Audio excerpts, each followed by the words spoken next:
चलिए स्पेशल बातचीत में आप लोग से एक बार बात करते हैं। बहुत दिनों से हमने स्पेशल बातचीत नहीं किया।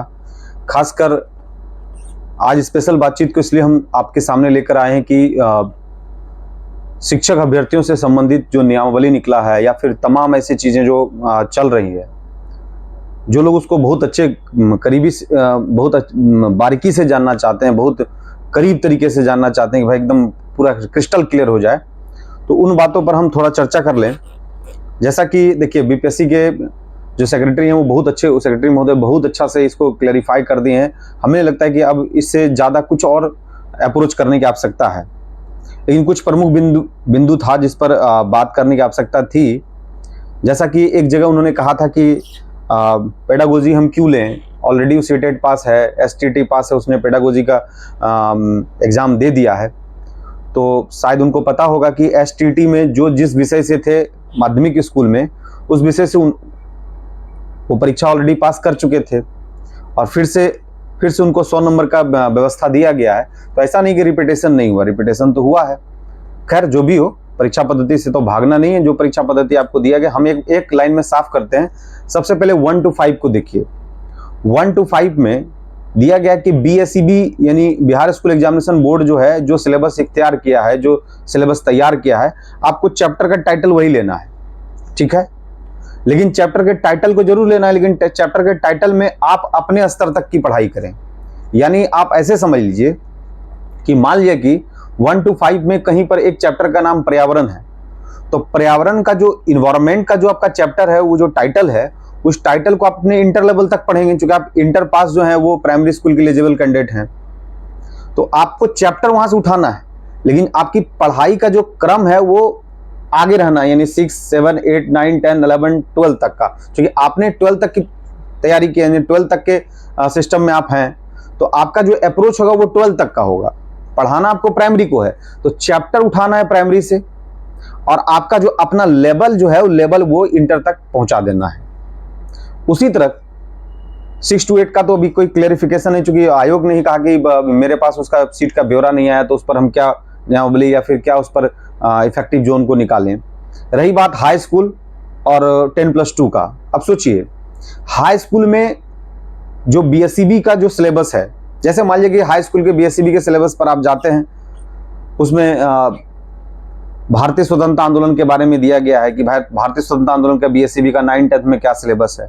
आप सिलेबस उठाइए, लेकिन उसको आपको डेप्थ में जाना पड़ेगा, डीप नॉलेज में जाना पड़ेगा। सपोज दैट आप अगर गांधी इरविन समझौता पढ़ रहे हैं, तो उसमें 2-3 लाइन के बारे में डिस्क्राइब किया गया, लेकिन आपको 11th के सिस्टम में, 12th के सिस्टम में, इवन ग्रेजुएशन तक के जो गांधी इरविन समझौता के बारे में डिटेल दिया, उसका जो कंसेप्ट दिया, वहां तक आपको पढ़ाई करना पड़ेगा। क्योंकि आपका जो एलिजिबिलिटी है, उस एलिजिबिलिटी तक आपसे सवाल पूछा जाएगा। जैसे इसका एक एग्जाम्पल के तौर पर आप साइंस के विषयों को भी ले सकते हैं कि मान लीजिए कि साइंस विषय में 9, 10th में कोई चैप्टर दिया गया, मान लीजिए कि विज्ञान का ही कोई चैप्टर लीजिए। सपोज दैट आपको पाचन तंत्र के बारे में पढ़ाना है 9, 10th में, तो 9, 10th में पाचन तंत्र डाइजेस्टिव सिस्टम है, तो आपको क्या करना पड़ेगा, वो डाइजेस्टिव सिस्टम को 11, 12 का भी कंसेप्ट आपको डेवलप करना पड़ेगा। और उससे अब 11, 12 के बाद तो फिर बहुत हाई लेवल हो जाएगा, क्योंकि ये बात तो उतना ज्यादा सेटिंग नहीं बैठ रहा कि ग्रेजुएशन लेवल तक आपको अपनी पकड़ करनी पड़ेगी। अब मान लीजिए कोई डाइजेस्टिव सिस्टम पढ़ रहा है, तो आपको पता है कि जो नीट का एग्जाम देगा, जो मेडिकल प्रिपरेशन कर रहा है बच्चा, वो 11, 12 एनसीईआरटी पढ़ करके अपना काम कर लेता है, मेडिकल जैसे संस्थान में अपना एंट्रेंस पास कर जाता है।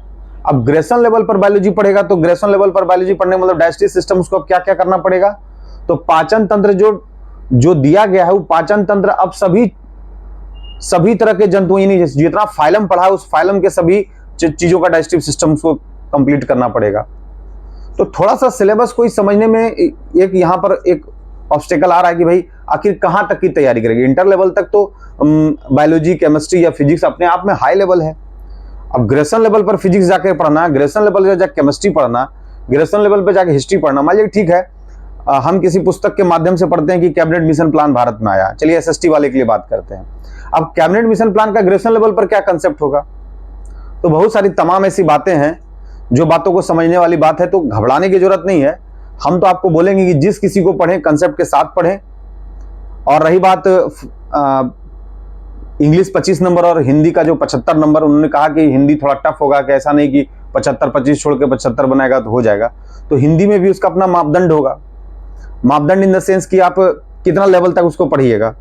और 25 नंबर अंग्रेजी की बात रही तो निश्चित रूप से वो उतना ज़्यादा बेहतर होगा नहीं, उतना ज़्यादा कुछ यूज होगा नहीं।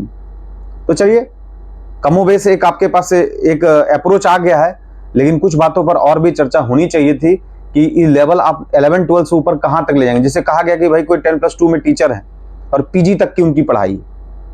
अब बताइए, पीजी में अगर आप किसी सब्जेक्ट को लेते हैं, मान लीजिए कि केमिस्ट्री में किसी केमिकल बॉन्डिंग को देखेंगे तो केमिकल बॉन्डिंग अपने आप में बहुत बड़ा विस्तार है। अब पीजी के लेवल के केमिकल बॉन्डिंग का चैप्टर तो 9th में भी है, 10th में भी है, 11th में भी है, 12th में भी है। और केमिकल बॉन्डिंग को आप पीजी लेवल पर पढ़ेंगे, वहां से क्वेश्चन अगर पूछ रहा है पीजी लेवल का, तो कहीं ना कहीं एक बहुत टफ जोन की तरफ डायरेक्शन है। और जो हंगामा चल रहा है मार्केट में कि कोर्स खरीद लीजिए, कोर्स खरीद लीजिए, कैसे कोर्स बेच लीजिएगा? प्राइमरी लेवल का क्वेश्चन, चलिए प्राइमरी लेवल 1 to 5 तक के टीचर को आप अप्रोच कर दीजिएगा। 6 to ये जो 9th और 10th है, जो हायर सेकेंडरी 10+2, उसका आप क्या व्यवस्था कीजिएगा? उसमें जो 50 नंबर है, उस 50 नंबर का कितना डायरेक्शन होगा? और चूंकि 100 नंबर है, चलिए निगेटिव में एक चीज पॉजिटिव आया कि 1/4 या 5 पर 1 का बात चला, तो चलिए कुछ सहने योग्य बात था। पहले तो लग रहा था कि एक अंक मार्क्स आपका है और एक अंक निगेटिव हो जाएगा, ये तो लग रहा था कि किसी भी तरह से तय नहीं हो पाएगा। आगे इसी तरह के, चूंकि हमको लगा था कि आपसे ये बात शेयर कर लें, आपसे बात कर लें, तो धीरे धीरे हमको लगता है कि कुछ ना कुछ आपको बेहतर जानकारी हो जाएगी। और हम टाइम टू टाइम, चूंकि हमको लगा था जल्दबाजी में आपको बताएं, इसलिए बोर्ड पर नहीं बल्कि आपसे स्पेशल बातचीत कर लिए और बीपीएससी और शिक्षक से संदर्भित एक स्पेशल बातचीत आपके लिए हम किए हैं। आगे भी इसी तरह जारी रखेंगे जब कोई ऐसी सूचना होगी। और इससे संबंधित कोई भी हो तो कमेंट बॉक्स में जरूर आकर के आप उन बातों को लिखें कि आप क्या जानकारी चाहते हैं, लिखिएगा जरूर। हम कोशिश करेंगे कि सभी का एक एक जवाब उस कमेंट बॉक्स में दें ताकि आपका कोई भी डाउट ना रहे। जय हिंद, जय भारत।